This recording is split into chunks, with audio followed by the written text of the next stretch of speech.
Greeting to all my dear friends and students. यहाँ पे हम क्या देखेंगे, क्वेश्चन देखेंगे किस चीज़ का, जो कि आपका बीपीएससी टीआरई 3 में हुआ था, ठीक है, पीजीटी लेवल का। और इंग्लिश का यहाँ पे क्वेश्चन है, सारा दिया गया क्वेश्चन, ठीक है। इसमें क्वेश्चन क्या पूछा गया था, कोई सिलेबस नहीं है, बिना सिलेबस का क्वेश्चन पूछा गया था, ठीक है, क्योंकि सिलेबस कोई दिया ही नहीं गया था।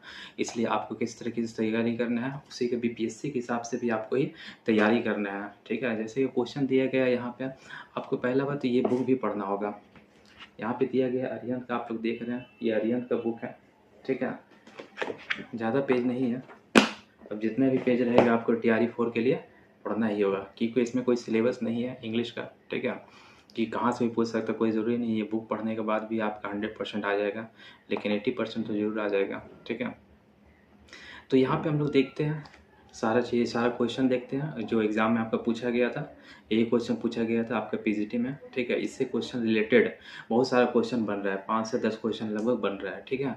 तो उसको भी हम लोग देखते चले जाएंगे, वो भी आपके लिए क्या है, बहुत ही इम्पॉर्टेंट है।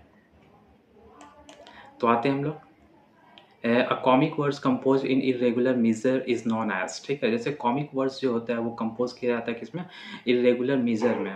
इसे हम लोग क्या कहते हैं, फेबल नहीं कहते, कॉमेडी नहीं कहते, इसे क्या कहते हैं, डॉगरल कहते हैं। डॉगरल में क्या होता है, आप लोगों को समझना होगा कि डॉगरल होता है क्या।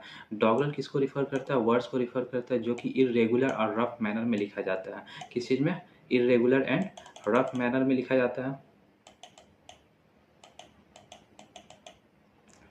It is often characterized awkward rhyme. इसका बहुत ही राइम क्या रहता है, बहुत ही भद्दा रहता है, बेवकूफ़ों की तरह तैयार कर दिया जाता है, ठीक है।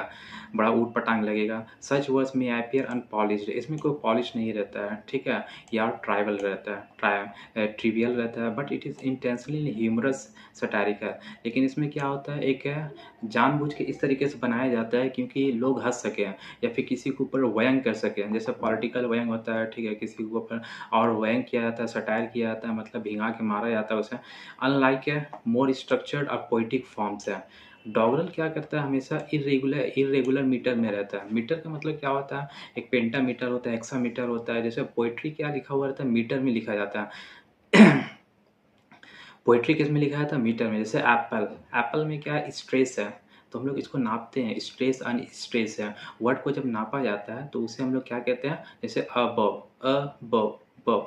यहाँ पे क्या है, एक स्ट्रेस है, दूसरा क्या है, अन स्ट्रेस है। तो ये क्या कहलाएगा, आपका 1 मीटर कहलाएगा, ठीक है। तो इसका क्या रहता है, इरेगुलर मीटर रहता है। कोई नहीं कि कोई ज़रूरी नहीं कि ये पेंटा मीटर में ही हो, हेक्सा मीटर में ही हो। ऊट पटांग तरीके से रेगुलर मीटर बना, इरेगुलर मीटर बना दिया था। और राइम पैटर्न, ठीक है, contributing to its comic effect. और ये सब क्या करता है, और राइम मैटर भी इरेगुलर तरीके से क्या तैयार किया जाता है। अब राइम स्कीम जैसे हम लोग देखते हैं, ठीक है, A B C B C B C D C D. जैसे twinkle twinkle little star how I wonder what you are, ठीक है, लास्ट में आ रहा, इसका एक्सेंट यानी साउंड सेम आ रहा, तो उसको हम लोग राइम स्कीम कहते हैं।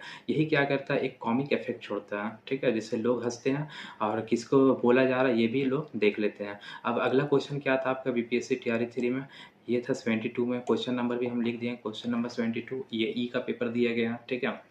Spencer's Astrophel is written on the death of, Spenser's का एस्ट्रोफल जो लिखा गया था, किसके डेथ पे लिखा गया था, अर्थर हेलम, जॉन ट्राइडन या शेक्सपियर। इसमें से किसी के डेथ के ऊपर नहीं लिखा गया था, यानी ये आंसर क्या हो जाएगा आपका, नन ऑफ दी अबव। तो इसका आंसर क्या है, हम लोग देखते हैं। एस्ट्रोफल जो है एक किसके द्वारा लिखा गया था, एडमंड स्पेंसर के द्वारा। और ये क्या एलेजी है, एलेजी किसे कहते हैं हम लोग, क्या एलेजी उसी कहा जाता है जब किसी के डेथ के ऊपर यानी दुख दर्द के ऊपर लिखा जाता है। मान लेते हैं किसी के डेथ हो गया, उसके दुख का, दुख बहुत तरह का होता है, ऐसा नहीं कि ब्रेकअप हो गया तो वो भी दुख ही कहलाता है, ठीक है। यहाँ पे हम तो एलेजी मतलब दुख के लिए लिखा जाता है। और ये किसको डेडिकेट किया गया था, sir Sidney Sidney Philip Sidney को डेडिकेट किया गया था। ये पोम उसी के लिए लिखा गया था, जो कि सर फिलिप सिडनी क्या थे, एक पोइट थे, सोल्जर भी थे और कॉर्टियर भी थे। कॉर्टियर किसे कहा जाता है, जब किसी राजा के दरबार में जब कोई मंत्री होता है उसे हम लोग कॉर्टियर कहते हैं। जैसे अकबर में कितने थे, 9 रत्न हैं, तो 9 क्या है, कॉर्टियर कहलाएंगे। सिडनीज डेथ है, सिडनी का डेथ हुआ था 1586 में, ठीक है। वो बहुत ही ज़्यादा डीपली अफेक्टेड थे, including Spenser. None of the names of the options match, और इसमें कोई भी मैच नहीं खा रहा। इसमें क्या हो जाएगा, Sydney is the correct individual not Hallam. Hallam, Dryden और शेक्सपियर जो दिया गया ऑप्शन में ये सही नहीं है, बल्कि क्या होगा आपका सिडनी आंसर होगा, यानी ये आपका आंसर हो जाएगा। नेक्स्ट क्वेश्चन हम लोग देखते हैं 73 पे। 73 क्या बोल रहा है आपका, the opposite of hyperbola. Hyperbola पहले होता है क्या, हाइपरबोला हम लोग उसे कहते हैं जब किसी को बहुत बढ़ा चढ़ा के बोला जाता है, ठीक है, किसी की तारीफ में इतना गुण गा दिया जाता है कि वो मतलब बेचारा क्या होता है, शर्म से ही मर जाएगा एक तरफ से, उसे हाइपरबोला हम कहते हैं। तो लिटोट्स, ये ऑपोजिट पूछ रहा है हाइपरबोला, एक बढ़ा चढ़ा कर बोलना, एक क्या होता है बिना कुछ गिरा करके बोलना, तो हो जाएगा ऑपोजिट में। ऑक्सीमोरन तो नहीं होगा, मेटाफर भी नहीं होगा, ठीक है, इसका आंसर क्या हो जाएगा, लिटोट्स हो जाएगा। लिटोट्स क्या होता है आप लोगों को समझना होगा। हाइपरबोला क्या है, एक फिगर ऑफ स्पीच है जिसमें exaggerated statement for the emphasis while, ठीक है, इसमें क्या किया जाता है, एग्जैगरेटेड किया जाता है, वही बढ़ा चढ़ा करके बोला जाता है। लेकिन लिटोट्स में ठीक ऑपोजिट होता है। लिटोट्स क्या है, इसका ऑपोजिट है। क्या किया जाता है लिटोट्स में, लिटोट्स यूजेस अंडर स्टेटमेंट, इसमें क्या किया जाता है, एक अंडर स्टेटमेंट का इस्तेमाल किया जाता है, जैसे कि इसमें double negative to convey a subtle meaning, ठीक है, जिसमें क्या किया जाता है, एक double negative to convey a subtle meaning, मतलब इसमें इस तरीके से इस्तेमाल किया जाता है कि बहुत ही चतुराई तरीके से है। जैसे कि मान लेते हैं हम लोग कहते हैं ही इज़ वेरी स्मार्ट, और बहुत स्मार्ट है, ये क्या है, मतलब नहीं भी है तो इसको एग्जैगरेट कर दिया गया, ठीक है, हाइपरबोला में इस्तेमाल कर दिया गया।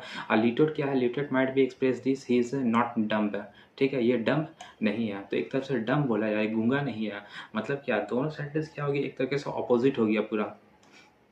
तो ऑक्सीमोरन क्या होता है, ऑक्सीमोरन कॉन्ट्राडिक्टरी टर्म होता है, ठीक है।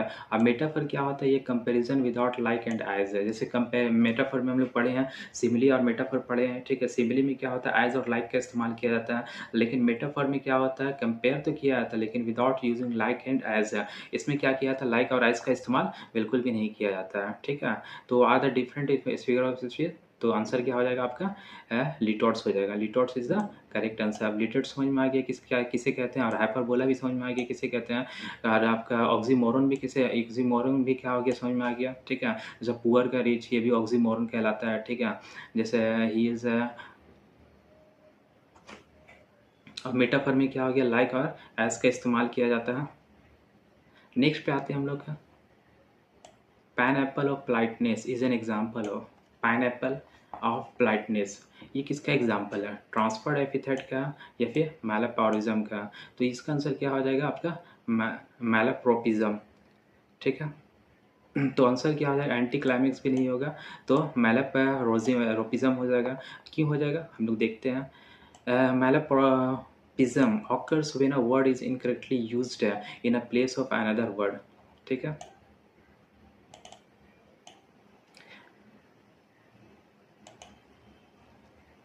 मैल एप्रोपिज्म का मतलब क्या हो जाएगा, जहाँ पे वर्ड का जो इस्तेमाल किया जाता है वो ठीक दूसरे साउंड का तरीके से उससे इस्तेमाल किया जाता है। लगेगा क्या साउंड, मतलब सेम लगेगा। जैसे कि यहाँ पे ये पाइनएप्पल का इस्तेमाल किया गया, क्यों इस्तेमाल किया गया, गलती से है, जबकि होना चाहिए क्या होना चाहिए, पिनिकल होना चाहिए, pinnacle, making it an example of malapropism, ठीक है। The speaker likely mean to say pinnacle of politeness, politeness का क्या है, पूरा ये पीक पे है, पिनिकल मतलब क्या होता है आपका, पीक होता है, ठीक है। अब इसमें क्या कर दिया, पाइनएप्पल डाल दिया है, दोल डाल दिया है, ठीक है, दोनों को साउंड सेम लग रहा है, पिनिकल एंड पाइनएप्पल। तो सुनने वाला क्या सोचेगा कि हाँ अरे नहीं, गलती से बोल दिया, लेकिन वो गलती से नहीं बोलता है, ठीक है, वो एक तरह से जानबूझ कर बोलता है कि, या फिर गलती से उसको निकल जाता है, गलती से निकल जाएगा तो मैल एप्रोपिज्म कहलाता है, ठीक है। पिनिकल ऑफ प्लाइटनेस, प्लाइटनेस का वो समझो देवता है, ठीक है, उसकी प्लाइटनेस क्या है, सबसे टॉप पे है, उससे हम लोग पिनिकल कहते हैं। तो ये समझ में आ गया। इसको इस्तेमाल क्यों किया जाता है, humorous misuse of pineapple, ठीक है, pineapple creates a comical effect, ठीक है। जैसे हम लोग फिल्मों में भी देखते हैं, किसी को कोई रिच रहता है लेकिन गधे की तरह पेश आता है, उसको बीच बीच में कुछ ऐसा वर्ड इस्तेमाल कर देता है, फिर बोलते हैं हाँ गलती हो गया, तो गलती हो गया क्या, ये सब मैल एप्रोपिज्म का इस्तेमाल किया जाता है, फिगर ऑफ स्पीच का। मूवी वगैरह बनता है तो ये सब किसके बेस पे बनता है, आपका लिटरेचर के बेस पे ही बनता है, ठीक है। समझ में आ रहा है आपको। तो हम लोग देख रहे हैं इससे कितना सारा कोई क्वेश्चन बन सकता है। अब 75 पे क्वेश्चन नंबर पाते हैं, two unstressed syllables followed by the stress one is known as, ठीक है। जैसे दो अनस्ट्रेट सिलेबस होता है, एक हम बताए थे, एक स्ट्रेस सिलेबल होता है जहाँ पे जोर डाला जाता है, और अनस्ट्रेस में जोर नहीं डाला जाता है, ठीक है। तो इसको हम लोग क्या कहते हैं, एनापेस्टिक कहते हैं, इसको क्या कहते हैं, एनापेस्टिक कहते हैं। दो अन स्ट्रेस सिलेबल और followed by one stress syllable, ठीक है। तो यहाँ पे हम लोग देखते हैं anapestic meter consist of two unstressed syllables, ठीक है, followed by a stress syllable. इसमें क्या रहेगा, टू अनस्ट्रेस्ड सिलेबल रहेगा, मतलब लो साउंड रहेगा, और एक हाई साउंड रहेगा, उसे हम लोग स्ट्रेस कहते हैं। यहाँ पे स्ट्रेस डाल के बोलते हैं, स्ट्रेस डाल के पढ़ो। तो it is commonly found in a lighter और मोर विम्सिकल पोइटिक वर्क। ये हमेशा आपको कहाँ मिलेगा, एक विम्सिकल पोइटिक वर्क्स में मिलेगा देखने के लिए। जैसे कि एग्जांपल ट्वाज, ट्वाज, इट वाज नहीं पढ़ेंगे, ट्वाज, ट्वाज द नाइट बिफोर क्रिसमस है, फॉलोज द पैटर्न, ठीक है। The other options refers to the different metrical fit है। आइम्बिक है, अब जैसे आइम्बिक हो गया, आइम्बिक क्या होता है, involves N unstress syllable followed by the stress one. और डैक्टिल, एक और होता है आपका डैक्टिलिक जिसे कहते हैं, उसमें क्या होता है, एक स्ट्रेस होता है, stress syllable followed by two unstress syllable, इसे हम लोग क्या कहेंगे, तो डैक्टिलिक कहेंगे। देखो ये समझ में आ रहा है आप लोग को, फिर हम समझा देते हैं, ठीक है। ये तो विम्सिकल पोएट्री, जैसे ट्वाज, ट्वाज the night before the Christmas, ठीक है, ट्वाज, ट्वाज, ट्वाज, आपका टी कहाँ लग रहा, एक अनस्ट्रेस है, ठीक है, एक अनस्ट्रेस आवाज़ क्या है, आपको टानना पड़ेगा।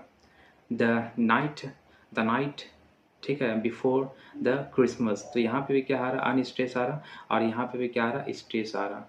तो यहाँ पे क्या किया गया, फॉलो किया गया, ठीक है, इस अनस्ट्रेस को स्ट्रेस है, तो ये क्या हो जाएगा आपका अनापेस्टिक कहलाएगा। अब देखते हैं हम लोग आइम्बिक में क्या होता है। आइम्बिक में क्या होता है, एक अनस्ट्रेस सिलेबल होता है और एक स्ट्रेस सिलेबल होता है, उसको हम लोग आइम्बिक कहते हैं। तो आइम्बिक पेंटामीटर होता है, आइम्बिक हेक्सामीटर होता है, ठीक है। तो एक ही होना चाहिए आइम्बिक में। और डैक्टिलिक में क्या होता है, एक स्ट्रेस होता है और दूसरा दो क्या होता है, अनस्ट्रेस होता है, ठीक। क्या होता है, एनापेस्टिक का ऑपोजिट होता है। एनापेस्टिक में टू अनस्ट्रेस सिलेबल रहेगा फॉलोड बाय स्ट्रेस सिलेबल, उसे हम लोग क्या कहते हैं, एनापेस्टिक कहते हैं। नेक्स्ट वर्ड में आते हैं, नेक्स्ट क्वेश्चन में 26 में दिया गया था आपका क्वेश्चन ई में, ठीक है। The authorised version of the Bible was published इन, जो बाइबल का ऑथराइज्ड वर्जन आया था वो कब पब्लिश किया गया था, 1612 में, 1610 में, या 1613 में। तो इसमें से क्या हो जाएगा, कोई भी आंसर नहीं होगा, नन ऑफ द अबव, ठीक है। वो कब आया था आपका, 1611 में हुआ था लगभग। Authorised version of the Bible also known as the King James version, ठीक है। अब ये भी आपका क्वेश्चन आ सकता है, ठीक है। Authorised version of the Bible को क्या बोला जाता था, किंग जेम्स वर्जन भी कहा जाता था। क्यों कहा जाता था आपको, क्योंकि यह किंग जेम्स के टाइम के ही पब्लिश हुआ था, इसलिए इसे किंग जेम्स वर्जन कहा जाता था। वॉज पब्लिश इन 1611, ये कब पब्लिश हुआ था, 1611 में। तो none of the options provided include the correct answer. The King James version remains one of the most significant and influential English translation of Bible. तो ये जो आपका माना जाता है King James King James version जो माना जाता है आपका सबसे बेहतरीन और इन्फ्लुएंशियल इंग्लिश ट्रांसलेशन माना जाता है बाइबल का, ठीक है। जो कौन कमीशन किया था, किंग जेम्स वन ही किया था, इसलिए इसको बोला जाता है किंग जेम्स वर्जन भी कहा जाता है। जो कि किंग जेम्स कहाँ के रहने वाले थे, 16 इंग्लैंड के रहने वाले थे। और ये कब हुआ था आपका, 1604 एंड कंप्लीट 1604 में स्टार्ट हुआ था और आपका ख़त्म कब हुआ था, यानी ये पब्लिश हो गया था 1611 में। क्लियर हो रहा आपका, वेरी फाइन। एक क्वेश्चन से देखो कितना क्वेश्चन बनाया जा रहा है। 77 में देखते हैं, who defined romanticism as the renaissance of wonder, ठीक है। Who defined romanticism as the renaissance of wonder. जैसे कि हम लोग रोमांटिसिज्म वर्ड पढ़ते हैं, रोमांटिसिज्म का मतलब क्या होता है, ऐसा नहीं कि शाहरुख खान जैसे या फिर सलमान खान का मूवी देखते हैं जो रोमांटिक दिखाया था मूवी में, या फिर हॉलीवुड किसी भी मूवी में रोमांटिक दिखाया था, वो रोमांटिक नहीं है। यहाँ रोमांटिसिज्म कुछ अलग होता है, नेचर के प्रति झुकाव होना, उसी को कहते हैं हम लोग लिटरेचर में रोमांटिसिज्म कहते हैं, ठीक है। As the renaissance of wonder, कौन आखिर बोला था रोमांटिसिज्म को रेनेसेंस ऑफ वंडर की तरह, कौन आखिर बोला था, ठीक है। वर्ड्स डांटन के हैं, पीटर या फिर वर्ड्सवर्थ, तो इसका आंसर क्या हो जाएगा, वर्ड्स डांटन हो जाएगा, ठीक है। यही क्या बोले थे, रोमांटिसिज्म को डिफाइन किए थे रेनेसेंस ऑफ वंडर की तरह। अब हम लोग थोड़ा सा और देख लेते हैं, एक्सप्लेनेशन भी हम लोग देख लेते हैं। जो फ्रेज़ है ये फ्रेज़ कहलाएगा। फ्रेज़ आप लोग को मालूम है फ्रेज़ और सेंटेंस में क्या फ़र्क है, ठीक है। फ्रेज़ में कोई सब्जेक्ट नहीं होता है। फ्रेज क्या दिया गया, रेनेसेंस ऑफ वंडर दिया गया है। ये एट्रीब्यूट करता है, किसको कहता है, थियोडर वॉट्स डंटन को, ठीक है। यही है, वो क्या थे, एक क्रिटिक थे। क्रिटिक का मतलब क्या होता है, जो किसी की कमी को निकाल करके बोलना, ठीक है। उसे कमी को निकाल कर बताया जाता है, उसे हम लोग क्रिटिक कहते हैं। अब पोइट किसे कहा जाता है, जो पोम लिखते हैं। Who use to describe the essence of romanticism, यही जो थे थियोडर वॉट्स डंटन। अब कभी आ जाएगा थियोडर वॉट्स डंटन का फुल फॉर्म क्या है, तो आप लोग लिख दीजिएगा थियोडर है, ठीक है। यहाँ पे जो दिया गया वो इम्फेसाइज करते थे romantic revised as a sense of awe and mystery in their works, ठीक है। वो रोमांटिक रिवाइव भी करते हैं, किस सेंस में, आव के सेंस में, मिस्ट्री के सेंस में, रहस्य के सेंस में, और अपने वर्क्स में, अपने वर्क्स का कहने का मतलब क्या हो गया, अपने बुक में। और किस पे फोकस करते हैं, इमेजिनेशन पे फोकस करते हैं, इमोशन पे फोकस करते हैं और नेचर पे फोकस करते हैं। ये कोई रोमांटिसिज्म है तो जाहिर सी बात है नेचर तो आएगा ही है, बिना नेचर के रोमांटिसिज्म में हम लोग अपने पुट नहीं कर सकते कुछ। तो वर्ड्सवर्थ और Walter Peter coined the specific term, ठीक है। तो ये दोनों क्या है, वर्ड्सवर्थ और वाल्टर पीटर, ये दोनों आंसर में नहीं, बल्कि क्या होगा आपका, वर्ड्स डंटन होगा। ओके, समझ में आ गया। अब आते हैं who coined the term curtal sonnet, ठीक है। कर्टल सोनेट आखिर कौन टर्म किए थे, कौन मतलब है इसका इस्तेमाल किए थे कर्टल सोनेट पहली बार, तो वो कौन थे, आपका जेम हॉपकिंस थे, ठीक है। तो आंसर क्या हो जाएगा, जेम हॉपकिंस। इसका एक्सप्लेनेशन हम लोग देख लेते हैं। The curtal sonnet was coined by the Gerard यानी जी.एम. हॉपकिंस, जिसका फुल फॉर्म क्या है, ग्राड मैनली हॉपकिंस है, ठीक है। तो एज इंग्लिश पोइट, ये क्या थे, एक इंग्लिश पोइट थे। किस लिए इस्तेमाल करते थे, to describe a short and a curtailed, ठीक है, यानी छोटा करने के लिए। A version of traditional sonnets है। और किस चीज़ का वर्जन हुआ करता था, ये ट्रेडिशनल सोनेट का वर्जन हुआ करता था। ट्रेडिशनल मतलब जो चलते आ रहा सोनेट्स, ठीक है, जैसे कि परंपराओं से चलते आ रहा, उसे हम लोग ट्रेडिशनल कहते हैं। और सोनेट क्या होता है आप लोग को मालूम है, ये भी क्वेश्चन आता है, सोनेटा वर्ड से आया है ड्राइव होकर के, ठीक है। तो ये सोनेट का मतलब होता है, जो sonnet is a poem that is followed by 4 quatrain और थ्री क्वार्टरन एंड 1 कपलेट, यानी तीन तीन लाइन का आपका होता है, ठीक है। चार ही आपका 14 लाइन्स का होता है। लास्ट में आपका हो जाएगा 14 लाइन्स, यानी 4 लाइन का होता है 3, ठीक है, और 1 कपलेट लास्ट में होता है, यानी 3 क्वार्टरन हो जाएगा और 1 कपलेट हो जाएगा। कपलेट का मतलब 2 लाइन का होता है, उसे हम लोग क्या कहते हैं, कपलेट कहते हैं। और सोनेट हमेशा क्या होता है 14 लाइन का होता है, ठीक है, ये हमेशा ध्यान में रखना है। 14 लाइन्स का सोनेट होता है। Hopkins use the this form in some of his poems. ये हॉपकिंस जो थे, ये क्या करते थे, इसका इस्तेमाल करते थे, ठीक है, यानी कर्टल्ड का, यानी इसको छोटा करते थे। इसी को हम लोग क्या कहते थे, आपका कर्टल सोनेट, इसी को बोला गया था कर्टल सोनेट। जैसे कि पाइड ब्यूटी आप लोग पढ़े होंगे, पाइड ब्यूटी, इसमें क्या कंसिस्ट करता है, 10.5 है lines instead of a typical 14 lines है, ठीक है, found in a standard sonnet. पहला तो हम लोग जानते हैं सोनेट में कितना होता है, 14 लाइन्स होता है, तो इसको कर्टल्ड कर देते हैं, मतलब छोटा कर देते हैं, और कितने लाइन में लिख दिए थे, 10.5 लाइन में लिखे थे। तो ये क्या, इसका नाम क्या है, मैनली हॉपकिंस का एक बुक है, सोनेट है, जिसका नाम क्या है, पाइड ब्यूटी। अब पाइड ब्यूटी सोनेट तो है, लेकिन ये किस तरह का सोनेट है, कर्टल सोनेट है, इसलिए 14 लाइन में नहीं लिखा गया था, इसको छोटा करके 10.5 लाइन में इसको लिखा गया था। ओके, समझ में आ रहा है आपको, very fine. How many lines are there in rhyme royals, ठीक है। और राइम रॉयल्स में कितने लाइन होता है, ठीक है, आप लोग राइम रॉयल्स पढ़े होंगे। तो राइम रॉयल्स में क्या होता है, आपका 7 लाइन्स होता है, कितना होता है, 7 लाइन्स होता है। तो एक्सप्लेनेशन हम लोग देख लेते हैं। Rhyme royals is a stanzaic form introduced by Geoffrey Chaucer. Rhyme royal जो है, इसका जो इस्तेमाल किया गया था स्टैंजा में, ठीक है, स्टैंजाइक फॉर्म में पहली बार, वो कौन किया था, तुम्हारा जॉफ्री चौसर साहब किए थे, इसे चौसर कहते हैं, ठीक है। जियोफ्री प्रोनाउंसिएशन में सुधार करना है, अगर जिसको प्रोनाउंस सही से नहीं कर पाते हैं, जॉफ्री चौसर। और इसमें क्या होता है, कंसिस्ट 7 लाइन्स है इन आइम्बिक पेंटामीटर। किस में था, आपका आइम्बिक पेंटामीटर में था। आइम्बिक पेंटामीटर हम लोग पढ़े थे विद राइम स्कीम। इसका राइम स्कीम क्या रहेगा, A B A B A B A B B C C, ठीक है, ये 7 लाइन है, तो ए बी BCC, ये क्या हो गया आपका, इसे स्टैंजे यानी राइम रोल्स में हमेशा 7 लाइन रहता है, 1 2 3 4 5 6 7। तो 7 में क्या हो जाएगा आपका, राइम रोल्स कहलाता है। जो भी फॉर्म 7 लाइन में लिखा हुआ रहेगा उसे हम लोग क्या कहेंगे, राइम रोल्स कहते हैं। और this form was widely used in a narrative poetry. और इसका इस्तेमाल हमेशा किस लिए किया जाता था, नरेटिव पोइट्री के लिए। नरेटिव पोइट्री आखिर होता है क्या, जिसको नरेट करके बताया जाता है। मान लेते हैं 10 आदमी बैठा हुआ है, ठीक है, आप लोग घर में भी देखते होंगे, कोई रहता है दादा दादी, ठीक है, मम्मी पापा कोई कहानी सुनाते हैं, नरेट करते हैं, तो उसको नरेटर कहलाता है। आपके मम्मी पापा उस समय नरेटर हो जाएंगे। और जो पोइट्री तरीके से इस्तेमाल किया जाता है वो क्या होगा, narrative poetry. During the late middle ages and renaissance, इसे हम लोग क्या पढ़ते हैं, रिनासा कहते हैं। रिनासा वर्ड से आया है रिनेसेंस, ठीक है। ये क्या है, आपका इटली का वर्ड है। This word is derived from Italy. Italy से आया, वो इटली डोसा नहीं, वो इटली कंट्री है, आप लोग गए होंगे, अक्सर जाते होंगे, वेरी फाइन। तो समझ में आ गया राइम रॉयल्स, ये जॉफ्री चौसर के द्वारा क्या किया गया था, इंट्रोड्यूस किया गया था। ये 7 लाइन से रहता है, और इसका राइम स्कीम क्या रहता है, ए बी BCC रहता है, और ये नरेटिव पोइट्री में इस्तेमाल किया जाता है, ठीक है। कोई नरेट कर रहा मानो, ठीक है, आप जोफ्री चौसर का पढ़ेंगे आता ऐसा लगेगा कि वो नरेट कर रहा है। इसका इस्तेमाल कब होता था? लेट मिडिल एजेस में और रिनासा के टाइम पे। अगर इसका इस्तेमाल पूछ देगा तो क्या आप लिखेंगे? मिडिल एजेस और रिनासा, दोनों ऑप्शन दे देगा तो क्या होता है? दो आंसर हो जाएगा, यानी डी हो जाएगा option both. Who coined the term moment in 1954?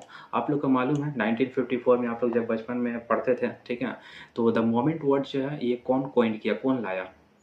तो इसको हम लोग देखते हैं, मैं एस्लिन नहीं लाया, इलियट नहीं लाया, लिविस भी नहीं लाया, तो इसका आंसर क्या हो जाएगा? नन ऑफ द अबव हो जाएगा। ठीक है, आखिर देख लेते हैं ये कौन लाया।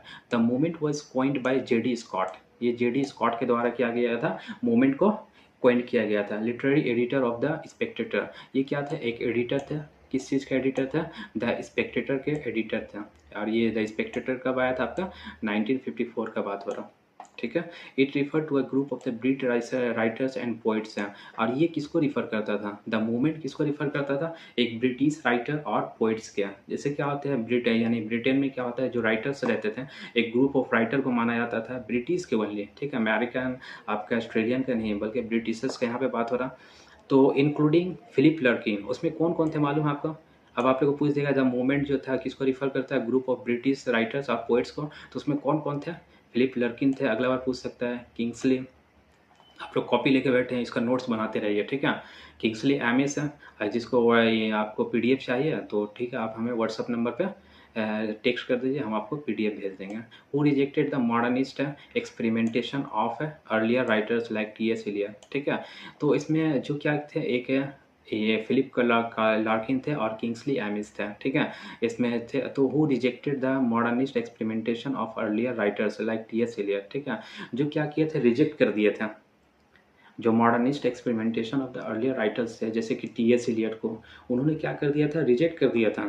टी.एस. इलियट जैसे टॉमस स्टर्न इलियट कहा जाता है, बड़ा बेहतरीन पोइट है पोइट थे।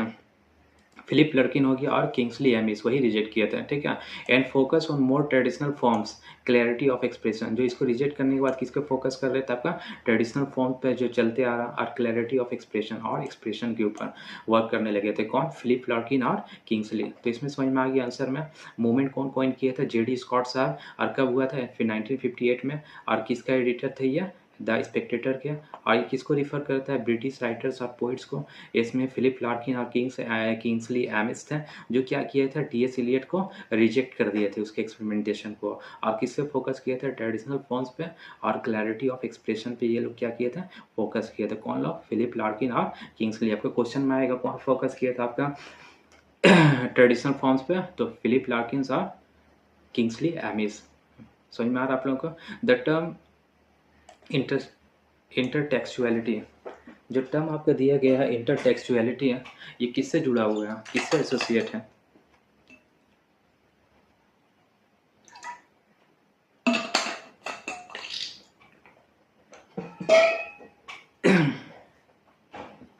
ये किससे जुड़ा हुआ आपका? डेरिडा से है, लैकन से, या फिर जूलिया क्रिस्टेवा से?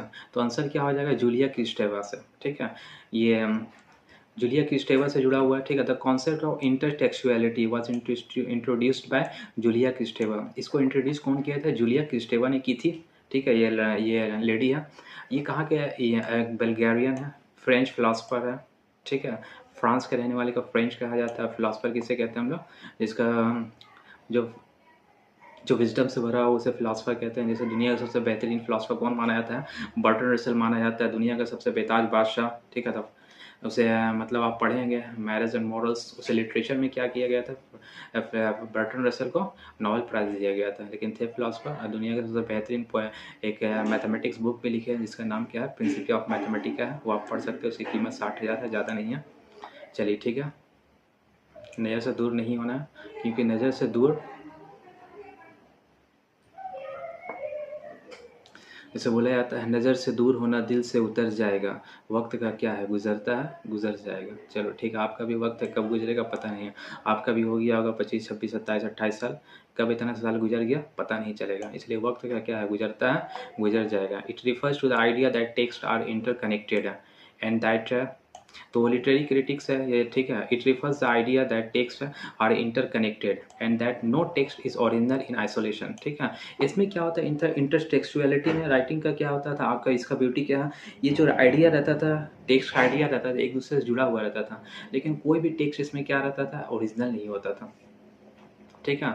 The text are saved by The texts are shaped by the text through the process of quotation, allusion and reference, ठीक है। ये टेक्स्ट किससे, क्योंकि एक दूसरे से जुड़ा हुआ नहीं रहता था, ओरिजिनल नहीं रहता था, क्यों, क्योंकि जाहिर सी बात है वो क्या रहता था, वो किसी को प्रोसेस ऑफ द कोटेशन, किसी का बात को उठा लिया गया, एल्यूजन को डाल दिया गया, या किसी का रेफरेंस को डाल दिया गया, ठीक है। जब ओरिजिनल नहीं है तो किसी न किसी को डाल देंगे हम लोग, कोटेशन मार्क्स या किसी का थॉट को डाल देते हैं, ठीक है, रेफरेंस में डाल देते हैं, किसी का बुक को डाल देते हैं, या फिर एल्यूजन उसमें डाल देते हैं जो कि अपना ही ना हो, तो इसे हम लोग क्या कहते हैं, इंटरटेक्सुअलिटी कहते हैं। यही है कॉन्सेप्ट ऑफ इंटरटेक्सुअलिटी। आप पढ़ सकते हैं, अगर आपको और जानना है तो जूलिया क्रिस्टेवा के बारे में आप लोग पढ़ सकते हैं, और पढ़ते रहिए, क्योंकि ज़िंदगी का मकसद ही है क्या है, पढ़ना। एक जैसे फिलोसफर थे बर्ट्रैंड रसेल, वो क्या हो गए थे, अपने लाइफ से तंग आ गए थे एक दिन। क्या तंग आने के बाद क्या सोचे थे कि अब मुझसे लगता है मेरा माइंड जो है उतना पावरफुल नहीं है, अब हम कुछ नहीं कर सकेंगे, इसलिए वो सुसाइड करने चले गए थे। फिर पता चलता है कि मैं आखिर कोई चीज़ क्यों नहीं कर सकता हूँ, आई कैन डू एवरीथिंग, ठीक है। फिर वो बार जाते, फिर बोलते थे नहीं होगा, तो इसी तरह वो सिलसिला चलते रहता था। तो खैर हम लोग को इस पे सिलसिला चलना है अभी 82 पे, ठीक है। ज़्यादा क्वेश्चन हुआ नहीं, लेकिन देखिए एक क्वेश्चन में आपको 5-6 क्वेश्चन समझाया जा रहा है, आपको बड़ा बेहतरीन समझ में आता है, और इसी से जुड़ा हुआ ऐसा ही तैयारी आपको करना है। अगर TRE 4 में अगर आप रिजल्ट चाहते हो तो, अगर नहीं चाहते हो तो कोई दिक्कत नहीं, कैसी है पढ़िए, ठीक है, बिना कॉपी पेन, देखो बिना कॉपी क्यों पढ़ रहे हो, जाओ घर जाओ, जाओ चाय पी कर, इडियट। हम बोले कॉपी निकालने के लिए, ठीक है। अब 82 पे आते हैं, Spencer shepherd's calendar.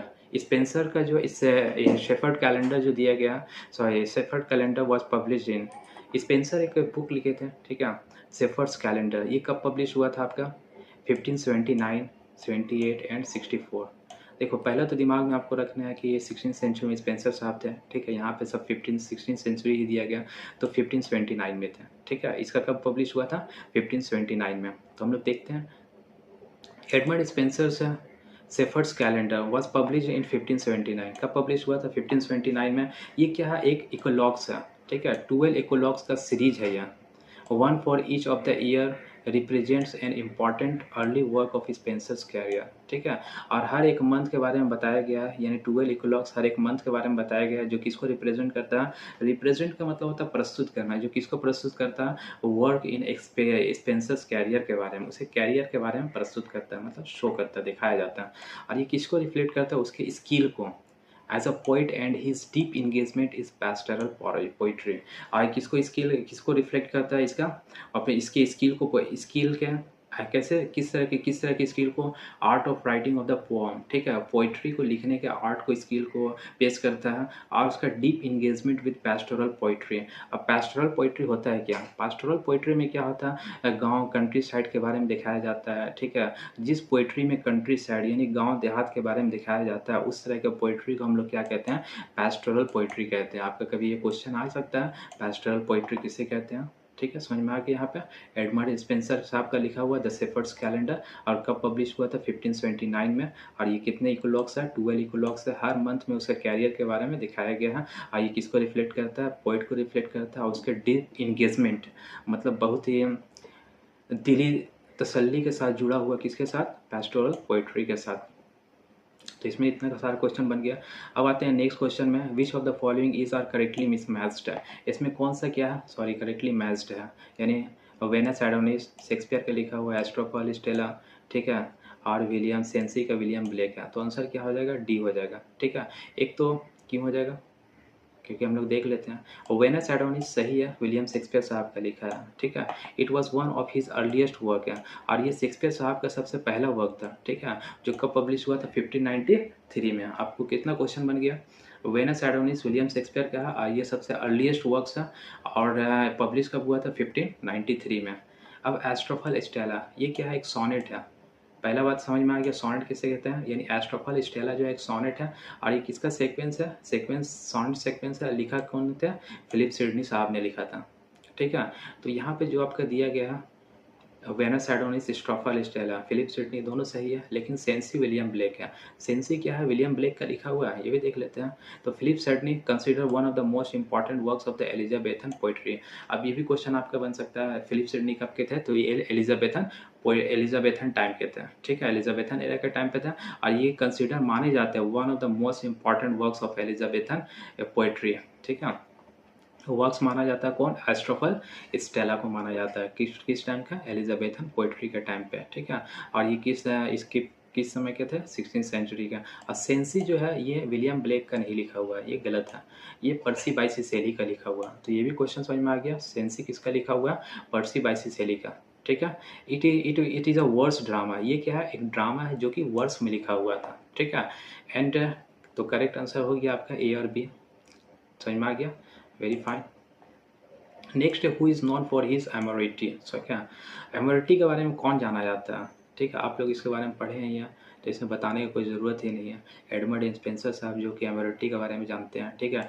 Edmund Spenser जो है एक फेमस, उसका फेमस सोनेट है, ठीक है, एमोरिटी, ये किसका है, एडमंड स्पेंसर का, जो कब पब्लिश हुआ था आपका, 1595 में पब्लिश हुआ था। और ये कितने कलेक्शन है, 89 सोनेट्स का कलेक्शन है, ठीक है। जो एमोरिटी है उसमें कितना सोनेट का कलेक्शन है, 89 सोनेट्स का, मतलब 89 सोनेट्स का कलेक्शन बनकर पोएम सोनेट लिख करके एक बुक तैयार किया गया, जिसका नाम क्या रखा गया, एमोरिटी। इस तरह एक पोइट्री में एक बुक नहीं बन जाता है, एक बुक में बहुत सारा पोइट्री रहता है, एक सोनेट भी क्या रहता है, it is also a form of poem. तो Spenser's courtship of his second wife है, ठीक है।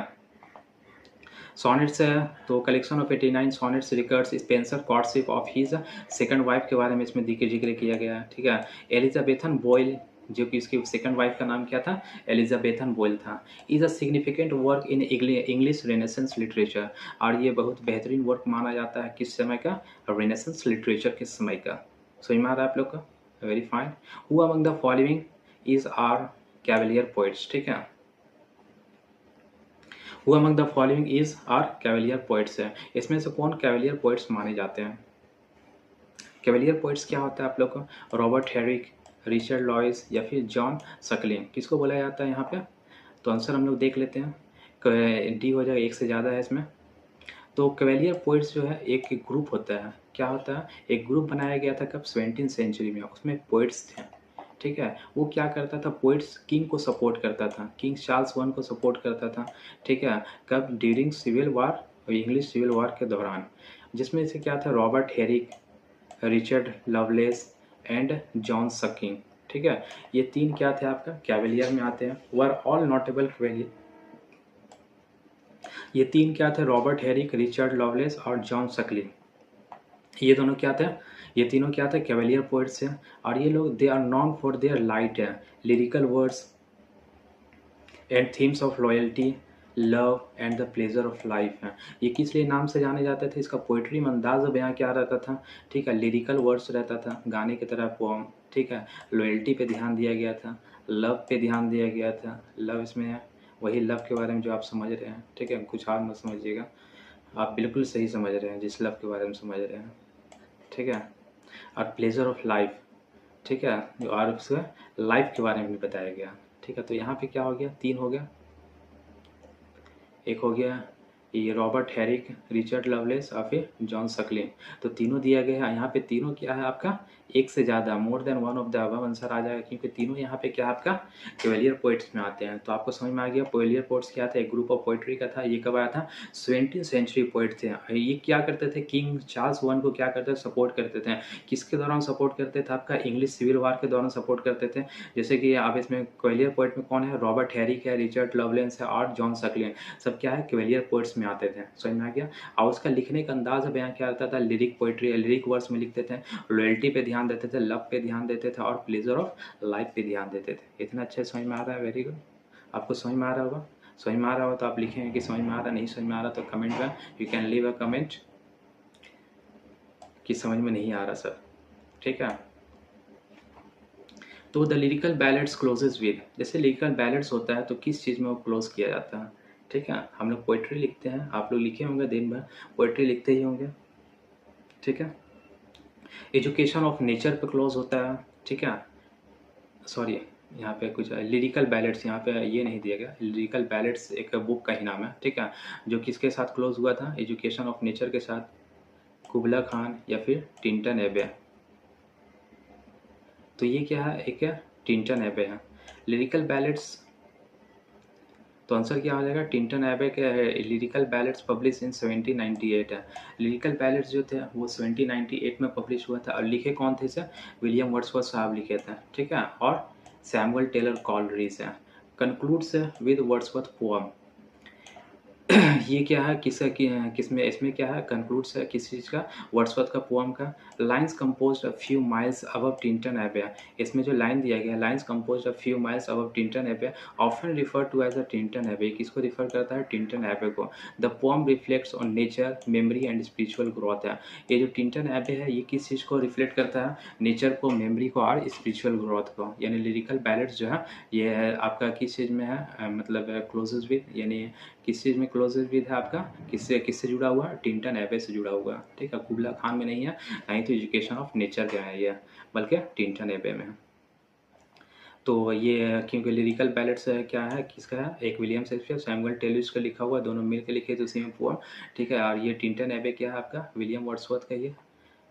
और ये किसको रिफ्लेक्ट करता है, नेचर को, मेमोरी को और स्पिरिचुअल ग्रोथ को क्या करता है, रिफ्लेक्ट करता है, इसमें दिखाया जाता है। रिफ्लेक्शन ऑफ लाइट नहीं है, साइंस में नहीं आ जाना है, ठीक है।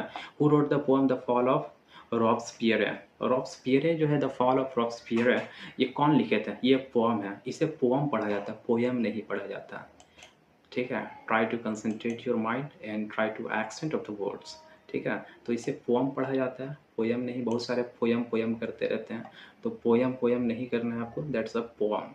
2 सिलेबल दिया गया, poem poem. John Gibson, Wordsworth, John Keats या फिर मोर देन वन ऑफ द, ठीक है। तो इसमें क्या हो जाएगा, द फॉल ऑफ रॉसबेरी जो है, नहीं तो जॉन गिब्सन लिखे, नहीं तो वर्ड्सवर्थ, नहीं तो जॉन किट्स इसमें लिखे हैं। तो लिखा कौन है,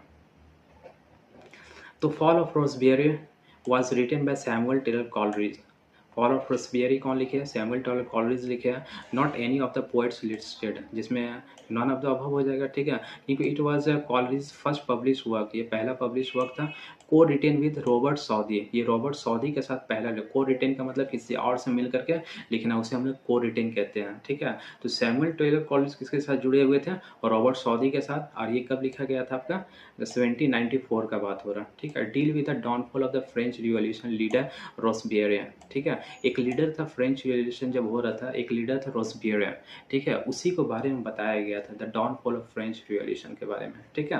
और उसमें कौन थे लीडर, जो कि रॉसबेरियन, रॉबस्पियर, सॉरी रॉबस्पियर थे। तो ये समझ में आ गया, इसमें सारा क्लियर हो गया, वेरी फाइन। इसको और अच्छे से एक्सप्लेन करेंगे, जिसको पढ़ना होगा हमसे क्या करेंगे, वो व्हाट्सअप जो नंबर दिया गया वो हमें कांटेक्ट करें, टेक्स्ट करें। और जो और क्लास, जो ऑनलाइन क्लास, ये आपका पर्सनल प्राइवेट क्लास जो चल रहा है, आप उसमें इनरोल कर सकते हैं अपने आप को। उसमें सारा चीज़ डिटेल से ही पढ़ाया जाएगा, इसी तरीके से जो आप देख रहे हैं, ठीक है। तो how many parts are there in a poem, the Rime of the Ancient Mariner, ठीक है। Rime of the Ancient Mariner में कितना पार्ट था, आप लोग को मालूम है, 7 पार्ट था। और rhyme of the Ancient mariner कौन लिखे थे, सैमुअल टेलर कॉलरिज ही लिखे थे। इसको हम लोग देख लेते हैं।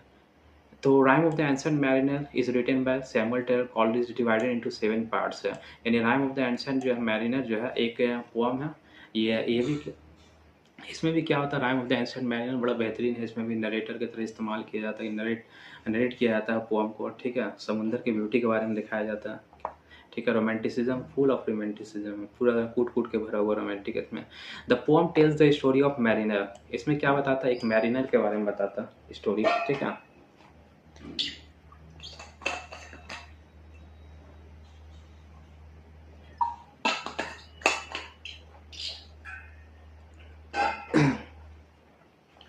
वो क्या होता है, अपना हेरोइंग सी के बारे में बताता है, हेरोइंग सी जर्नी, कितना ये दर्दनाक और ख़तरनाक जर्नी के बारे में बताता है, field with super natural events हैं। और इस पोएम में क्या दिखाया जाता है, सुपर नेचुरल इवेंट्स भी दिखाया जाता है, आप लोग पता चल जाएगा, ठीक है। Rime of the Ancient Mariner में सुपर नेचुरल इवेंट्स को भी दिखाया जाता है, ठीक है। उसमें 3 सुपर नेचुरल इवेंट्स होता है। The moral about sin, punishment and redemption, ठीक है।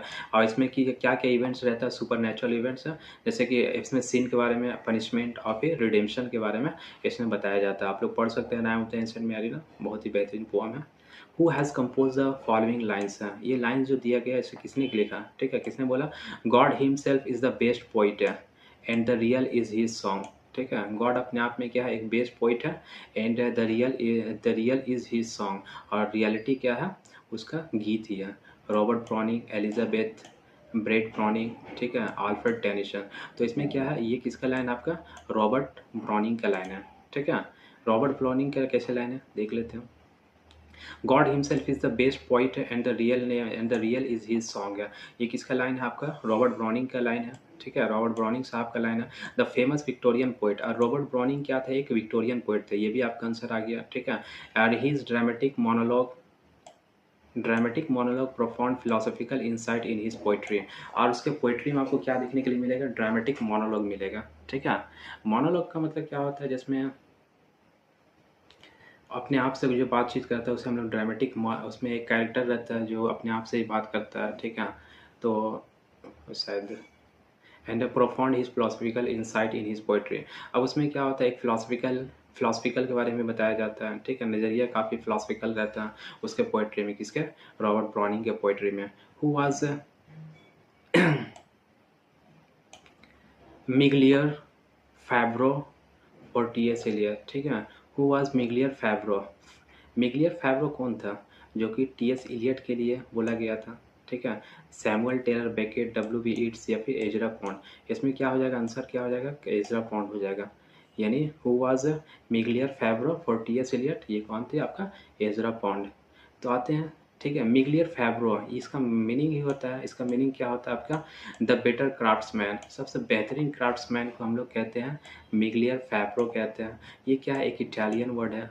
Was use T.S.. एलियट, जो कौन इस्तेमाल किया था, टी.एस. एलियट इस्तेमाल किए थे, किसके, अपने अपने पोअम में, ठीक है, in the dedication on his poems the waste land है। और किसको बोला गया था, ये एजरा पॉन्ड को बोला गया था, ठीक है।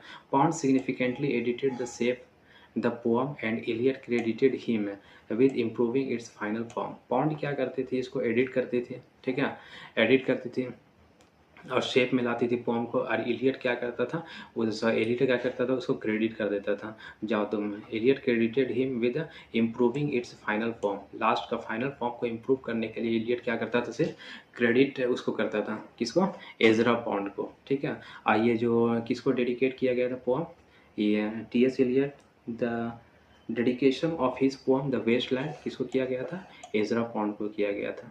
और ये जो मिगली और फैब्रो जो है, जिसका मतलब क्या होता है, द बेटर क्राफ्ट्समैन, ठीक है। और ये किसके लिए था, टी.एस. एलियट ने किसके लिए किया था, ये एजरा पॉन्ड के लिए। ये क्या आपका फ्रेज है और इटालियन वर्ड है आपका। The lines monuments of the unageing intellect was occurs in W.B. Yeats poem, ठीक है। ये जो लाइन है, मॉन्यूमेंट्स ऑफ अनएजिंग इंटेलेक्ट, ये W.B. Yeats के पोम में नज़र आता है, हम लोग को देखने के लिए मिलता है। तो ये कहाँ से लिया गया, कौन सा पोम से, the second coming, Leda and the swan, Easter 1916। तो आंसर क्या हो जाएगा, more than one of the above, तो आंसर हो जाएगा नन ऑफ द अबव, ठीक है। ये किसी में नहीं देखने के लिए मिलता है, मॉन्यूमेंट्स ऑफ अनएजिंग इंटेलेक्ट जो W.B. येट्स का पोम है। तो आंसर हम लोग देख लेते हैं, the monuments of unageing intellect, ये किस में अपीयर होता है, W.B. येट्स के पोम में, जो कि सेलिंग टू बाइजेंटियम में है। ये पोम का नाम क्या है, सेलिंग टू बाइजेंटियम, और इसे कौन लिखे थे, W.B. येट्स साहब लिखे थे, ठीक है। और इसमें एक लाइन रहता है, monuments of unageing intellect not in any of the listed options, ठीक है। और इसमें ऑप्शन में किसी भी नहीं दिया गया, तो यानी आंसर क्या हो जाएगा, नन ऑफ दी अबव हो जाएगा। ये पोम जो है आपको रिफ्लेक्ट करता है, किसको रिफ्लेक्ट करता है, on the journey of the soul and the desire of the eternal artistic expression beyond the limitation of the physical body. ये पोम किसको रिफ्लेक्ट करता है, आपके आत्मा के जर्नी को, ठीक है, इच्छा फॉर द इंटरनल आर्टिस्टिक, आपका डिजायर जो होता है कि इटर्नल आर्टिस्टिक की तरह एक्सप्रेशन की तरह काम करता है, ठीक है। And beyond the limitation of the physical body, और ये फिजिकल बॉडी जैसे हम लोग का ये बॉडी है, इसके काफ़ी मतलब परे है। जैसे अभी ये लोग क्या होते हैं, बहुत ही मतलब जैसे जो क्रीम वगैरह मेकअप वगैरह लगाते हैं, बहुत ही हल्के सोच के इंसान होते हैं, उसके अंदर ना ही तो सोल का कोई जर्नी है, ना ही तो इंटरनल आर्टिस्टिक है, सिर्फ फेशियल आर्टिस्टिक है, ठीक है, किस तरह च्यवनप्राश लगाना है, सॉरी च्यवनप्राश नहीं लगाना है, फेयर एंड लवली लगाना है और हैंडसम हो जाना है। तो ये सब क्या जो फिजिकल बॉडी पे ज़्यादा ध्यान देते हैं, मतलब वो अभी दुनिया में अभी समझो अभी बच्चे हैं, ठीक है, उसको समझ में नहीं आया कि लाइफ होता है क्या, what is the beauty of the life है। समझ में आ रहा? Very good. Who among the following is not a imagist है, इसमें क्या दिया, कौन इमेजिस्ट नहीं है, कौन इमेजिस्ट नहीं है। तो द टी हिल में आर्डन एंड इट्स, तो आंसर क्या हो जाएगा, more than one of the above. इसमें दो ऐसे हैं जो कि आपका इमेजिस्ट नहीं है, ठीक है। तो कौन कौन है, एक W B Auden and the W B Yeats are not the part of the imagist movement, ठीक है। इमेजिस्ट मूवमेंट हुआ था, ये दोनों इसके पार्ट नहीं थे, इसी को हम लोग क्या कहते हैं, इमेजेस कहते हैं। डब्ल्यू एच ऑर्डन और डब्ल्यू बी इट्स, ठीक है। Imagism imagism was the literary movement in the early 20th century. 20th century में एक मूवमेंट हुआ था जिसका नाम दिया गया था इमेजिज्म, ठीक है, जो इम्फेसाइज करता है किस चीज़ को, clarity, precision and economy of language. इसको क्या करता है, इम्फेसाइज करता है, बढ़ाता है। जैसे टी ह्यूल में, टी ह्यूल में जो हो गया, ठीक है, was an early proponent of imagism, ठीक है, ये उसके सबसे बेहतरीन थे, शुरुआत में ही आए थे। While both Auden and Yeats were associated other movement है, लेकिन एडन और इट्स जो दिया गया आपको ऑप्शन में, ये दोनों क्या थे, ये दूसरे मूवमेंट से जुड़े हुए थे। लेकिन टी हिल में जो थे, हिल में जो थे, ये किससे किस मूवमेंट से जुड़े हुए थे, ये आपका इमेजेस थे, ठीक है। और डब्ल्यू बी ऑर्डन और डब्ल्यू बी इट्स ये आपका इमेजेस नहीं है, समझ में आ रहा। और ये कब हुआ था, इमेजिस्ट इमेज आपका जो इमेजिज्म जो मूवमेंट हुआ था, ठीक है, ये एक लिटरेरी मूवमेंट था। और ये कब हुआ था, 20th सेंचुरी में ये मूवमेंट हुआ था। आप लोग को समझ में आ रहा होगा या फिर सो गए हैं। Which of the following authors wrote studies in the history of the Renaissance, ठीक है। इसमें से कौन सा ऐसे राइटर है जो क्या लिखे हैं, studies in the history of the renaissance लिखे हैं। History in the studies in the history of the renaissance, इसका रिनेसाइंस नहीं पढ़ना है, इसको रिनेसेंस पढ़ना है, ओके। तो ये ऑस्कर वाइल्ड थे, टॉमस कार्ली या फिर जॉन रस्किन थे। इसका आंसर क्या हो जाएगा, नन ऑफ द अबव। इसमें से कोई भी नहीं थे जो कि क्या लिखे हैं, studies in the history of Renaissance है। तो इसका आंसर क्या हो जाएगा, studies in the history of the Renaissance was written by Walter Pater, ठीक है। एक वाल्टर पीटर थे जो वही लिखे थे history of the renaissance, and not any of the ये समझ में आ गया आपका। हिस्ट्री ऑफ द रिनेसेंस कौन लिखा था, वाल्टर पीटर साहब लिखा था। And the author listed in the options, और कोई ऑथर उसमें तो दिया गया नहीं ऑप्शन में, तो करेक्ट आंसर क्या हो जाएगा आपका, वाल्टर पीटर, यानी none of the above. The publish book in 1873, ये जो बुक को पब्लिश हुआ था कब हुआ था, 1873 में पब्लिश किया गया था। Was a significant work in aesthetic criticism, ये क्या है, बहुत ही बेहतरीन किताब है, किस चीज़ में आपका, एस्थेटिक क्रिटिसिज्म के मामले में। And had a profound influence on the art of literature,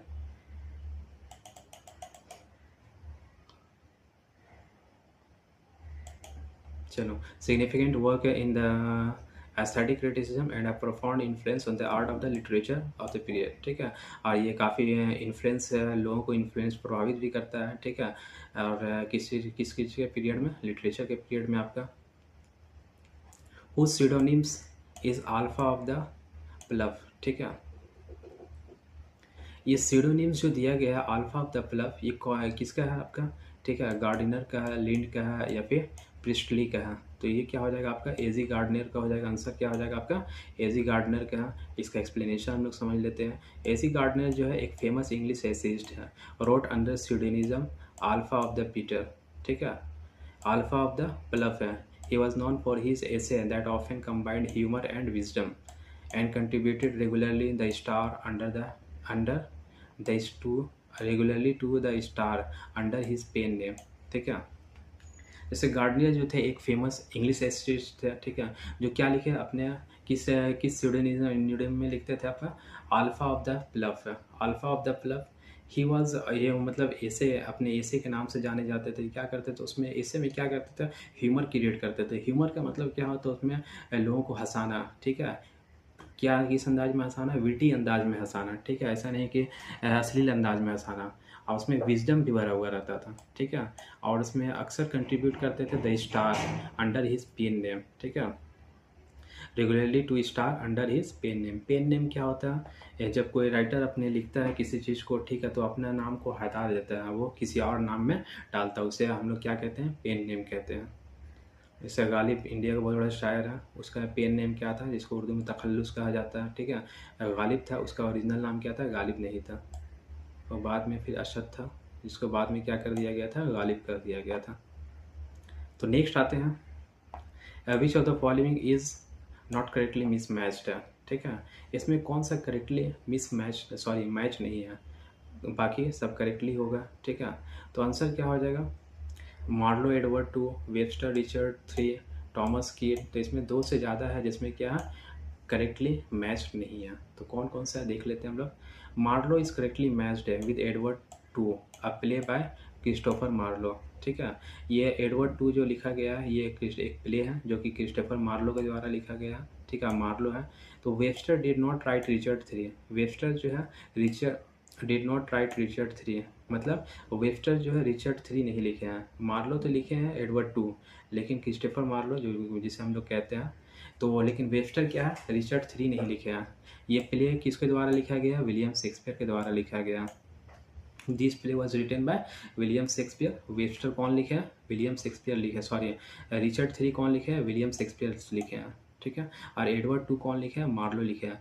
और टॉमस कीट did not right Henry 4, Henry 4 आप लोग पढ़े होंगे, ठीक है, ड्रामा। तो ये टॉमस कीट नहीं लिखे हैं, बल्कि कौन लिखे हैं इसे, इसे भी शेक्सपियर साहब ने लिखा है, ठीक है। यानी Henry 4 Richard 3 is written by William Shakespeare. आप लोगों को पूछा जाएगा रिचर्ड 3 कौन लिखे हैं, तो विलियम शेक्सपियर लिखे हैं। और हेनरी 4 भी कौन लिखा है, विलियम शेक्सपियर ही लिखे हैं, ठीक है। विलियम शेक्सपियर की पैदाइश कब हुई थी, आप हमें कमेंट में ज़रूर बताएं।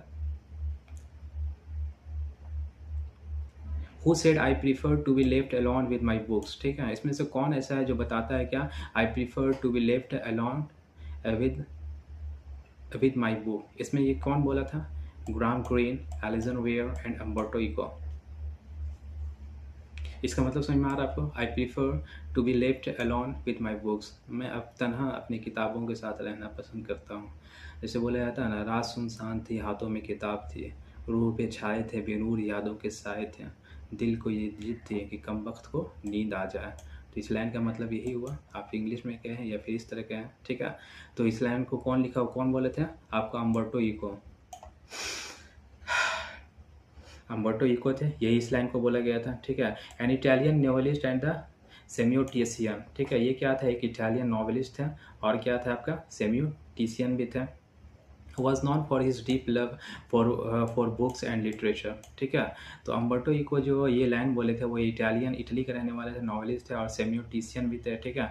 ये किसके लिए जाने जाते थे, अपने डीप लव के लिए, ठीक है। अपने बुक में लिटरेचर में डीप लव डालते थे, बड़ा जोरदार धमाके वाला मोहब्बत, ठीक है। He is often क्वार्टेड expressing his preference for solitude with his books. वो क्या करते थे, अपना कोड भी डालते थे, ठीक है। उसमें कोड भी डाला जाता था एक उसके बुक के, उसी का बुक के, रिफ्लेक्टिंग हिज इंटेलेक्चुअल क्यूरियोसिटी, जो क्या रिफ्लेक्ट करता है, इंटेलेक्चुअल क्यूरियोसिटी का और जानने की intellectuality, and love for knowledge, और ज्ञान के प्रति क्या हो जाता था, यहाँ पे लव क्रिएट हो जाता था। इसके बुक में, किसके बुक में हम लोग देखते हैं ये सब, अम्बर्टो इको के बुक में देखते हैं। ये क्या थे, इटालियन नॉवेलिस्ट थे, ठीक है, और सेम्योटिशियन भी थे। आप लोग हमें बता सकते हैं कि सेम्योटिशियन क्या होता है, हो सकता है बहुत सारे बच्चों को नहीं मालूम होगा।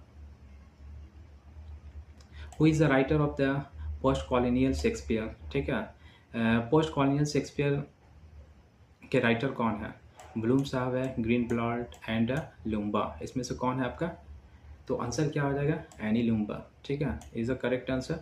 यही क्या है आपका, पोस्ट कॉलोनियल शेक्सपियर के ये एक राइटर है। तो हम लोग देखते हैं एनी लुम्बा आखिर है कौन है।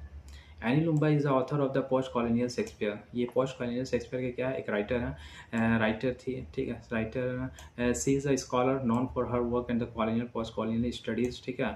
वो एक स्कॉलर थी, किसके लिए जानी जाती थी, अपने वर्क के लिए। और कब के बात है ये, कॉलोनियल और पोस्ट कॉलोनियल स्टडीज़ के बारे में ये बताया गया है, ठीक है। उसी के वर्क में including how Shakespeare's works are interpreted in post colonial text है।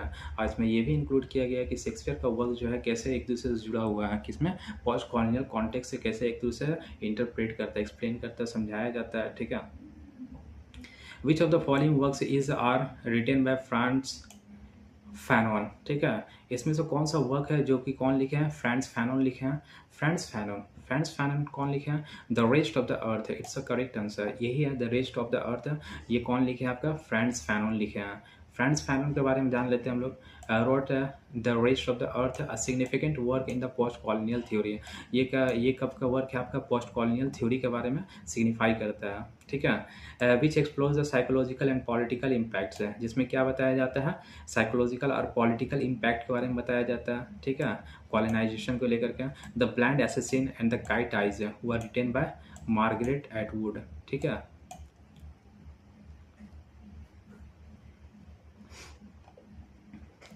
और इसमें से एक और भी था, the blind assassin and the cat's eye. ये कौन लिखा है? मार्गरेट एटवुड के द्वारा लिखा गया है ये, okay. What is the name of the author whose story? Sarrasine Roland Barthes examines, ठीक है। What is the name of the authors? इसका ऑथर का क्या नाम है? सैरासिन रोलांड बार्थेस, ठीक है। जिसमें एक स्टोरी रहता है सैरासिन के बारे में, रोलांड बार्थेस एग्जामिन करता है, ठीक है। तो कौन है? टॉल्स्टॉय, नैबोकोव और मैक्सिम गोर्की है। तो आंसर क्या हो जाएगा आपका? इसमें नन ऑफ द अबव हो जाएगा। ना ही तो टॉल्स्टॉय है, ना ही तो नैबोकोव है, ना ही तो मैक्सिम गोर्की है। तो आंसर क्या हो जाएगा इसका? The story Sarrasine that Roland Barthes examines in his book है। रोलांड बार्थेस क्या करता है अपने बुक में एग्जामिन जो करता है, ये एस जेड वॉज रिटेन, यानी S Z Sarrasine written by Honoré de Balzac, not by any of the authors listed. यानी ये किसके द्वारा लिखा गया था? सैरासिन। ये लिखा गया था आपका हॉनरे द ब्लाजेक, और आपका ऊपर में किसी का नहीं दिया गया, तो ऑनरे द ब्लाजेक के द्वारा ये लिखा गया था। इसमें क्या करता है सैरासिन, ये आपका रोलैंड बार्थेस क्या करता है? एग्जामिन करता है अपने बुक को। तो इसके राइटर कौन है? Who is the name of the writer? तो राइटर का नाम आप लोग को पता चल गया। राइटर क्या है? Honoré de Balzac. Which of the authors text और पेयर्स इज करेक्टली मैच्ड है? इसमें से जो दिया गया कौन सा मैच्ड करेक्ट तरीके से किया गया, ठीक है। सैमुअल जॉनसन का लिखा हुआ Dunciad, William Cowper, Mac Flecknoe, Thomas Paine, the rival. तो आंसर क्या हो जाएगा? इसमें भी क्या हो जाएगा? None of the answer, none of the above हो जाएगा। तो हम लोग को क्या होता है, बीपीएससी क्या किया इस तरीके से, मतलब बहुत ही सात्विक तरीके से क्वेश्चन तो भी टफ बनाया और ऑप्शन भी क्या बना दिया? टफ बना दिया, नन ऑफ दी अबव, ठीक है। किसी को हल्का से भी झुकाव रहेगा तो मार देगा मैक फ्लेक्नो में या फिर ये कॉपर में मार देगा। तो इसका आंसर क्या हो जाएगा आपका? देखते हैं। सैमुअल जॉनसन ने क्या किया? डंसियार्ड नहीं लिखा, बल्कि डंसियार्ड किसका लिखा हुआ है? अलेक्जेंडर पोप के द्वारा लिखा गया, ठीक है। डंसियार्ड किसका लिखा हुआ? अलेक्जेंडर पोप के द्वारा लिखा गया। और विलियम कॉपर जो है वो मैक फ्लेक्नो नहीं लिखे हैं, बल्कि किसके द्वारा लिखा गया? जॉन ड्राइडन के द्वारा लिखा गया, ठीक है। और टॉमस पेन जो है ये भी क्या है? इसके द्वारा भी राइवल्स नहीं लिखा गया। राइवल्स कौन लिखा है? रिचर्ड ब्रिंसली शेरिडन, ठीक है। तो सबका फोकस रहेगा, कोई ना कोई एकदम करेक्ट हो जाएगा, लेकिन इसमें से कोई भी करेक्ट नहीं है। और नन ऑफ दी अबव क्या आपका करेक्ट आंसर हो जाएगा। यानी हम लोग यहाँ पे देखते हैं Dunciad is written by Alexander Pope, Mac Flecknoe John Dryden का लिखा हुआ, और राइवल्स किसका लिखा हुआ है? रिचर्ड ब्रिंसली का लिखा हुआ है, ओके। तो अब आते हैं नेक्स्ट क्वेश्चन पे। Which of the following pairs are correctly matched है? इसमें से कौन सा ऐसा पेयर है जो क्या करेक्टली मैच्ड है, ठीक है। क्वीन विक्टोरिया, तो आंसर क्या हो जाएगा इसमें? Queen Victoria ascends the throne है। इसमें यही है 1873 को क्या हुआ था? क्वीन विक्टोरिया एसेंट्स, यानी वो थ्रोन पे आई थी। अब बाकी ये सब नहीं हुआ था, ठीक है। तो Queen Victoria ascends the throne in 1837 marking the start of the Victorian era, ठीक है। ये क्या करती है? Start of the Victorian era. तो Queen Victoria ascends, Queen Victoria कब आती है? 1837 में, जिसमें क्या करती है? मार्किंग करती है start of the Victorian era में। और कौन लॉज जो है ये वर रिपील्ड इन 1846 में हुआ था, ना कि आपका 1853 में, जो कि आंसर में दिया गया। 1850 में नहीं हुआ था, बल्कि क्या हुआ था? रिपील ऑफ द कौन लॉ? 1853 में। और क्रीमियन वार ब्रोक आउट, क्रीमियन वार कब आया था आपका? कब ब्रोक आउट हुआ था, ब्रेक आउट हुआ था आपका? 1853 में नहीं, बल्कि सॉरी 1853 में, ना कि 1860 में। तो उसमें क्या दिया गया ऑप्शन में? 1860 दिया गया, तो जो कि क्या हो जाएगा? इनकरेक्ट हो जाएगा। 1853 इज अ करेक्ट वन। तो आंसर क्वीन विक्टोरिया एसेंट्स कब हुई थी थ्रोन में? 1837 में। तो ये आपको याद रखना है। कौन लॉस कब हुआ था आपका? 1846। और क्रीमियन वॉर कब ब्रेक आउट हुआ था आपका? 1853, ना कि 1860। तो आपको सारे याद रखना, बड़ा कंफ्यूजिंग वाला था। मैथी आर्नो classified human society into 3 main classes. ठीक है। मैथ्यू अर्नोल्ड जो थे क्लासीफाई करते हैं ह्यूमन सोसाइटी को किसमें, इनटू 3 मेन क्लासेस में। कौन मैथ्यू अर्नोल्ड है, ठीक है, ये भी एक ऑथर है। मिडिल, अपर मिडिल लोअर, या फिर आपका हो जाएगा सेकंड या फिर थर्ड, किसी आपका आंसर क्या हो जाएगा, बारबेरियंस, फिलिस्तीन्स और फिर पॉपुलेस। इस 3 में क्या करते हैं मैथ्यू अर्नोल्ड, क्या करते हैं क्लासीफाइड करते हैं ह्यूमन सोसाइटी को। उसके वर्क में क्या देखने के लिए मिलता है, कल्चर एंड अनार्की का एक वर्क है जो कि मैथ्यू अर्नोल्ड साहब का लिखा गया है। उसमें क्लासीफाई करते हैं सोसाइटी को तीन तीन ग्रुप में। एक बारबारियंस होता है जो कि एरिस्टोक्रेसी नहीं होता, पढ़ा लिखा नहीं होता। एक फिलिस्तीन्स होता है, वो भी नहीं होता है। एक populace, the working class. Populace का मतलब क्या होता है, जो वर्किंग क्लास को हम लोग क्या कहते हैं, पॉपुलेस कहते हैं। और मैथ्यू अर्नोल्ड जो अपनी बुक में लिखते हैं कल्चर एंड अनार्की में, इसी 3 ग्रुप को क्या करते हैं, क्लासीफाई करते हैं, ठीक है। Classification reflects Arnold's cultural critique of the English society during the Victorian period. ये क्लासिफिकेशन किसको रिफ्लेक्ट करता है, अर्नोल्ड्स के cultural critique of English society को, ठीक है। और ये कब कब का बात है, ये विक्टोरियन पीरियड का बात है। यानी मैथ्यू अर्नोल्ड भी कब कहते हैं, विक्टोरियन एरा कहते हैं। मेमोरियल वर्सेस, ठीक है। मेमोरियल वर्सेस में क्या होता है, Matthew Arnold pays a tribute to the great poets, ठीक है। मैथ्यू वर्सेस, मेमोरियल वर्सेस में मैथ्यू अर्नोल्ड जो किसको ट्रिब्यूट करते हैं, ग्रेट पोइट्स को। तीन ग्रेट पोइट्स कौन कौन है जिसमें मैथ्यू अर्नोल्ड बताते हैं मेमोरियल वर्सेस में। तो इसका आंसर क्या हो जाएगा आपका, गोइथी है, शेक्सपियर है, या फिर वर्ड्सवर्थ। गोइथी, मिल्टन, बायरन, गोइथी, वर्ड्सवर्थ और बायरन। तो करेक्ट आंसर क्या हो जाएगा आपका, सी हो जाएगा। गोइथी, वर्ड्सवर्थ और बायरन, ये 3 क्या थे आपका सबसे, जिसको क्या करते हैं मैथ्यू अर्नोल्ड ट्रिब्यूट करते हैं। क्यों करते हैं भाई, ठीक है। अपने पोम जो मैथ्यू मेमोरियल वर्सेस जो है, जिसमें मैथ्यू अर्नोल्ड क्या करते हैं, जॉन वॉल्फगैंग वॉन गोइथी, ठीक है। इसको गोइथी भी कहा जाता है, उसका फुल फॉर्म क्या है, John Wolfgang von Goethe, William Wordsworth and Lord Byron, ठीक है। वर्ड्सवर्थ को विलियम वर्ड्सवर्थ कहते हैं, बायरन को लॉर्ड बायरन फुल नेम है। Recognising the significant figures in the European literature, इसको किस तरीके से सिग्निफाई करते हैं, बताते हैं, सॉरी सिग्निफिकेंट फिगर्स बताते हैं इसको, ठीक है, किसमें, यूरोपियन लिटरेचर में।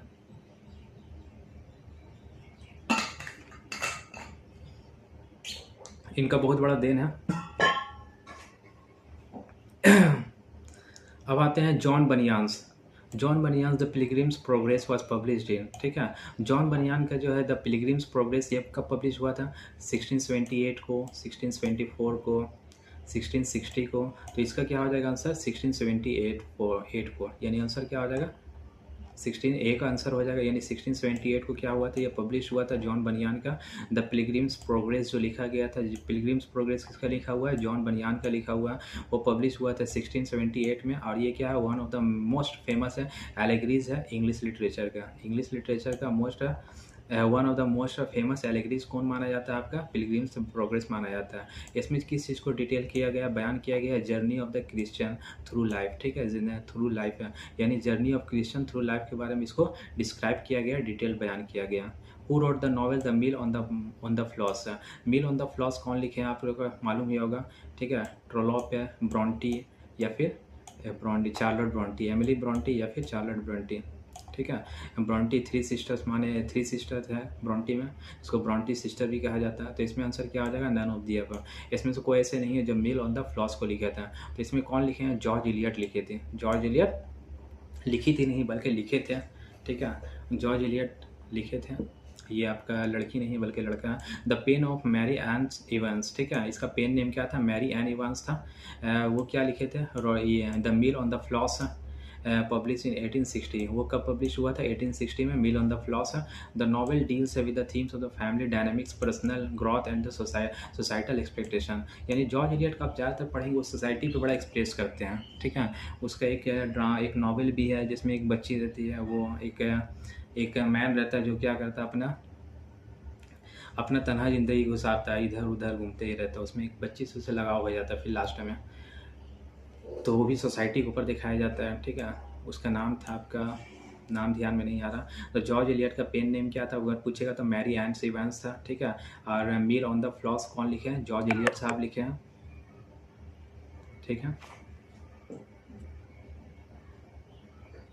द नॉवेल्स डील्स नॉवेल्स में क्या डील करता है, फैमिली डायनेमिक्स के बारे में, पर्सनल ग्रोथ के बारे में और सोसाइटल एक्सपेक्टेशन के बारे में बयान किया जाता है इसमें। द रीता कम्स, अब आते हैं ग्रामर पर थोड़ा सा। Rita comes dash a family of freedom fighter, यानी बिलोंग करना। यहाँ पे कम्स ऑफ होता है, कम टू होता है, कम राउंड होता है, इसमें कोई भी नहीं हो जाएगा। आंसर क्या हो जाएगा आपका, कम फ्रॉम होता है। तो यहाँ पे कम फ्रॉम हो जाएगा, Rita comes from the family of a freedom fighter. The wise man always ले क्या होगा, ले बाय मनी, ले बाय हो जाएगा, करेक्ट आंसर हो जाएगा, lay by money for their old age. ठीक है, वाइज मैन क्या होता है, बुद्धिमान इंसान अपने क्या करते हैं, ले बाय मतलब बचा के रखते हैं। ले बाय का मतलब क्या होता है, बचाना होता है। ले बाय मीन्स क्या होता है, सेव करना, बचाना पैसे को, उसे हम लोग ले बाय कहते हैं। There is no late, there is no late, इसमें आंसर क्या हो जाएगा, अप हो जाएगा।